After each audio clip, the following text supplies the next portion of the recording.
গালিব নোটসের নতুন একটি ভিডিওতে সবাইকে স্বাগতম জানাচ্ছি।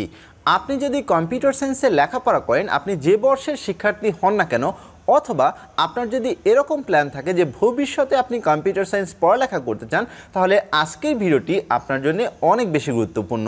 কেননা আজকের ভিডিওতে আমি যেই টপিক নিয়ে কথা বলবো, যেই স্কিলস নিয়ে কথা বলবো, যেই টুলস নিয়ে কথা বলবো, এই টুলসটি জানার মাধ্যমে, এই স্কিলটি গ্যাদার করার মাধ্যমে আপনি আপনার কম্পিউটার সায়েন্সের জার্নিটা অন্যদের থেকে অনেক বেশি সহজ করে তুলতে পারেন। যদি আপনি এই স্কিলটা অর্জন করতে পারেন, তাহলে অবশ্যই আপনি অন্যদের থেকে সহজেই কম্পিউটার সায়েন্সের গ্র্যাজুয়েশন শেষ করে ফেলতে পারবেন, অন্যদের থেকে এগিয়ে থাকতে পারবেন। তো এই টুলস এবং স্কিলস নিয়ে কথা বলার আগে চলুন আমরা ইন্ট্রো দেখে আসি।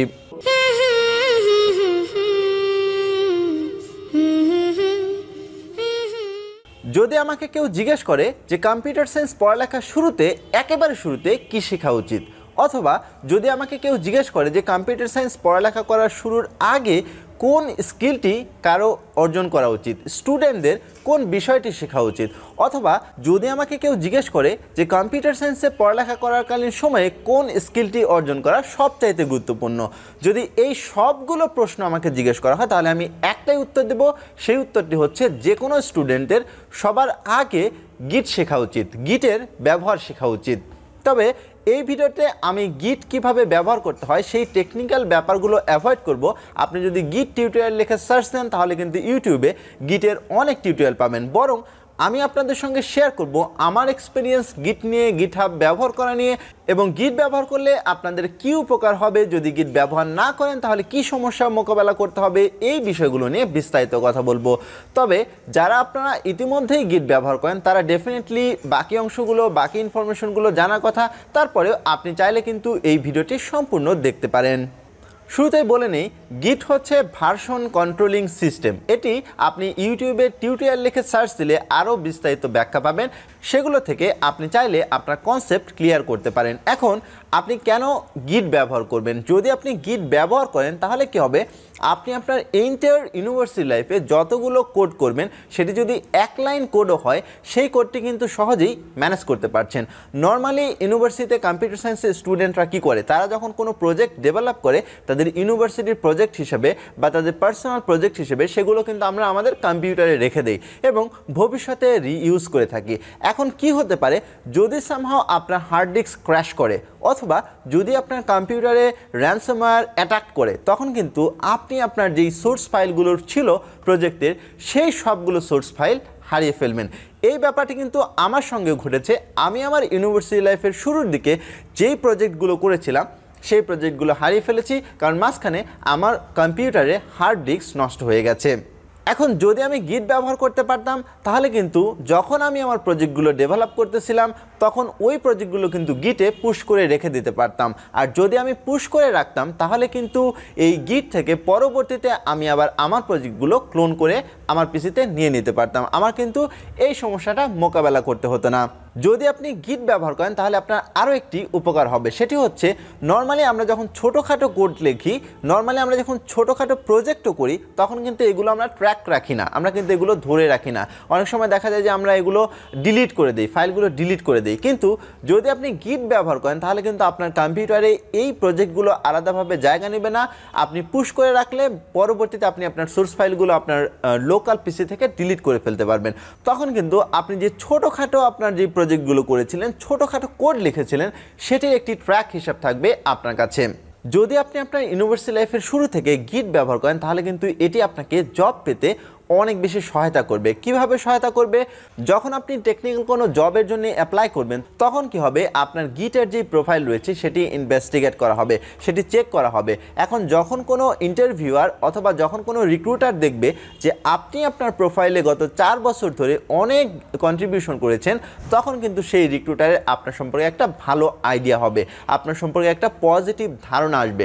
সে কিন্তু আপনাকে টেকনিক্যাল পজিশনের জন্য হায়ার করতে আগ্রহী হবে। আরেকটি ব্যাপার হচ্ছে, যদি আপনি গিট ব্যবহার করেন, তাহলে কিন্তু আপনি আপনার যে প্রজেক্টগুলো রেখে দিচ্ছেন, ওখানে কিন্তু দেখাচ্ছে যে আপনি কোন ল্যাঙ্গুয়েজে কতটুকু এক্সপার্টিস, আপনার কন্ট্রিবিউশন কতটুকু, আপনি আসলে ইউজ করতে পারেন কিনা, আপনার কোড স্ট্রাকচার কেমন, এরকম। এই সার্ভিসটি কিন্তু আপনি যখন আপনার বন্ধুদের সঙ্গে একটা প্রজেক্টে কাজ করছেন, তখনও কিন্তু দেখাতে পারছেন যে আপনার অ্যাকচুয়াল কন্ট্রিবিউশন কতটুকু। সেক্ষেত্রে যদি আপনি এটি না করেন তাহলে কিন্তু এটি আপনার কোনো রিক্রুটারকে দেখাতে পারবেন না, এদিক দিয়ে আপনাকে সাফার করতে হবে। সে ফর এক্সাম্পল আপনি বললেন যে আপনি পাইথন খুব ভালো লিখতে পারেন অথবা আপনি পিএইচপি খুব ভালো পারেন, কিন্তু এটার প্রুফ দেওয়ার অপশনস কিন্তু আপনার হাতে থাকছে না যদি আপনি আপনার লোকাল ডিরেক্টরিতে কোনো প্রজেক্ট রান করেন। রাদার যদি আপনি সেই কোডটি গিটে পুশ করে রাখেন এবং সেটি কিন্তু আপনি যে কাউকে লিঙ্ক দিতে পারছেন। এবারে আসি গিট ব্যবহার না করলে আপনি কি কি সমস্যা মোকাবেলা করতে হবে আপনার, বা কি কি সমস্যা আপনি পড়তে পারেন। যেমন প্রথম সমস্যা হচ্ছে আপনি যেই ছোটোখাটো কোড করবেন সেটির কোনো ট্র্যাক হিসাব আপনার কাছে থাকবে না। সেকেন্ড যেই সমস্যাটি আপনার পড়তে হবে সেটি হচ্ছে আপনি কিন্তু কোনো রিক্রুটারকে দেখাতে পারবেন না যে আপনি হাইলি মোটিভেটেড কোডিংয়ের জন্যে, কারণ আপনার কাছে কিন্তু কোনো প্রুফ থাকবে না, যেটি গিট ব্যবহার করলে একটা প্রুফ থাকবে যে আপনি কতটুকু কোড কখন কোন সময়ে করেছেন।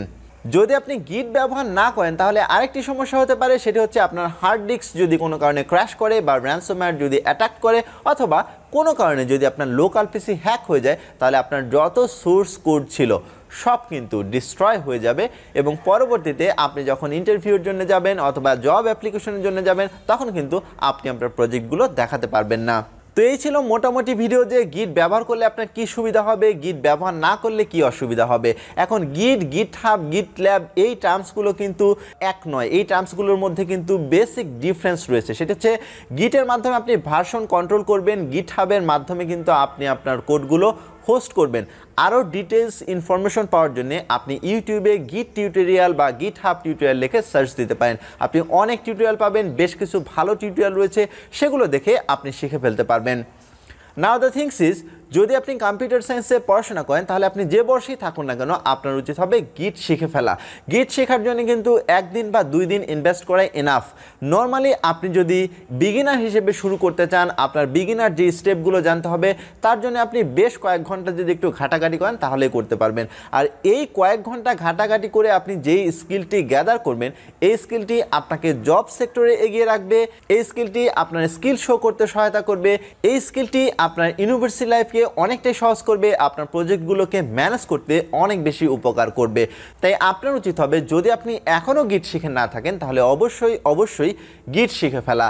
আর যারা আপনারা এখন গিট শিখে ফেলবেন কয়েক বছর পরে অবশ্যই এই ভিডিওর কমেন্ট বক্সে থ্যাংক ইউ জানাতে ভুলবেন না, কারণ এই গিটের স্কিলটা এমন একটি স্কিল যেটি আপনার লাইফটাকে অনেকটাই সহজ করে দিবে।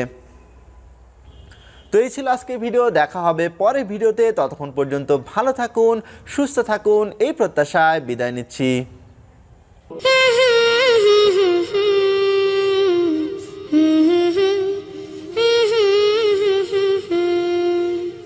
মেহেরবান তুমি, মেহেরবান, মেহেরবান তুমি, মেহেরবান, মেহেরবান।